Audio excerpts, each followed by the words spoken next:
Today, we are diving into a really powerful, real-world story about a father's relentless 6-year quest to help his son. Now, this isn't about some abstract theory. This is about what actually happens when an engineer faces a devastating diagnosis and literally decides to call the whole world to find some answers. So let's get into it. This quote from the interviewer just perfectly sets the stage. It really frames the journey we're about to unpack. It's a story of just extraordinary perseverance, of pushing every single boundary, and of a family willing to go to incredible lengths for their child. Okay, so our story kicks off back in 2017 with the birth of a little boy named Matias. And on day one, everything seemed to be absolutely perfect. And this is where the contrast is so stark. Matias was born with a perfect 10 out of 10 APGAR score. That's a sign of excellent health. But within just a few months, the family's reality started to change, and fast. The insomnia was so bad that his grandmother would literally time his sleep cycles. We're talking 15 minutes asleep, 15 minutes awake, around the clock. Then came the asymmetrical movement and a fixation on spinning objects, a classic but, deeply concerning sign. By his second year, those early signs they'd escalated into a full-blown crisis. This is what pushed the family to start a long, 8-month journey to get a formal diagnosis. That second year was, in his father's own words, the hardest. Matias completely stopped making eye contact. He started having night terrors and severe sensory issues. His father, Gergely, described holding him as being like holding mushy material with no life in it. Just a heartbreaking decline that finally led to the diagnosis, childhood autism disorder. So to try and get a handle on the severity, Gergely used what's called the ATec score. It's an assessment tool for parents. Now for context, a score over 60 is considered severe. Matias's first score was 122. And his father even admits he was probably underreporting, lying to himself because the reality was just too painful to face. And this was the turning point. The day after getting that final diagnosis, Gergely didn't fall into despair. He got to work. He completely shifted from being a worried parent into a global researcher on a mission. And he didn't just search, he acted on what he found. Immediately, he started exploring a huge range of intensive and pretty unconventional international treatments. And the power of that immediate action became so clear. Their first big win was actually astonishingly simple and incredibly fast. Just 5 days, into a gluten-free, casein-free diet, Matias looked his parents in the eye for the first time in a year and a half. It was the proof they needed that change was actually possible. So that first success, it just fueled a multi-pronged attack. Within 4 months of the diagnosis, they were on a plane to Kyiv for fetal stem cell treatments.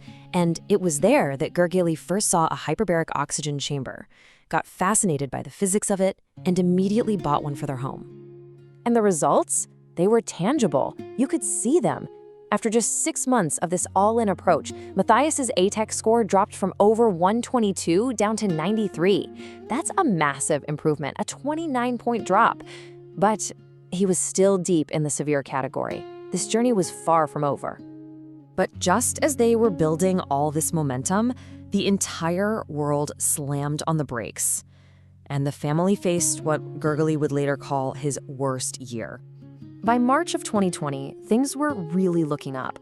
Matias's score had dropped all the way to 69, just a little bit above that severe threshold, and he was sleeping for 7 hours straight for the first time in his life. But then, lockdown hit. They were completely isolated, no external support, and a constant caregiving pushed Gergely and his wife to their absolute breaking point. And this, right here, is maybe the most critical lesson of this whole story. Gergely realized that his own well-being, his own survival, it wasn't selfish, it was essential. He finally understood that for his son to have the best possible chance, the caregivers had to be healthy and strong enough for a journey that was going to take decades. So, with this totally new perspective, Gergely regrouped. He started focusing on his own health, and with that engineer's mind of his, he dove right back into the research, which led him to an entirely new field of therapy. He became fascinated with something called photobiomodulation, or PBM. The whole idea of using light to directly but non-invasively influence brain function was just incredibly appealing to him. He saw it as one of the very, very few ways you could try to fix the brain from the outside. But Gergely, being an engineer, he didn't just go buy some off-the-shelf device. Nope. He spent a month negotiating with a manufacturer in Wuhan to build a custom, high-power Class 4 laser to his exact specifications. And, true to his character, before he ever used it on his son, he became the guinea pig, testing every single protocol on himself at 10 times the dose just to make sure it was safe. And this next phase, combining all the ongoing therapies, that crucial focus on self-care, and this new technology, it started to produce results that, just a few years earlier, would have been pure science fiction. Just take a look at this incredible moment. This is Matias, who was once non-communicative, correctly sorting 10 different shape and color cards in under a minute. I mean, that's a clear demonstration of comprehension and focus that his family truly never thought they would ever see. Or how about this moment? For most of us, it's just a simple dinner out. For them, it was a 6-year journey to be able to sit in a busy, noisy restaurant and just have a meal together. It shows a monumental improvement in his sensory processing and his ability to stay calm and regulated. And his physical transformation was just as dramatic. Gergely described Matias in his early hippotherapy sessions as being like a bag of potatoes, completely floppy and unable to even sit up. And now, he's a confident rider training for 30 minutes at a time with visible muscle tone. He's a completely different kid.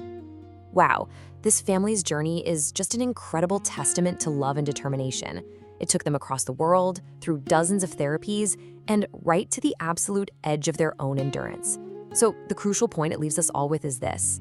How do you find the balance between that fierce, relentless drive to help the people you love and the fundamental need to ensure your own long-term survival for the marathon that's still ahead?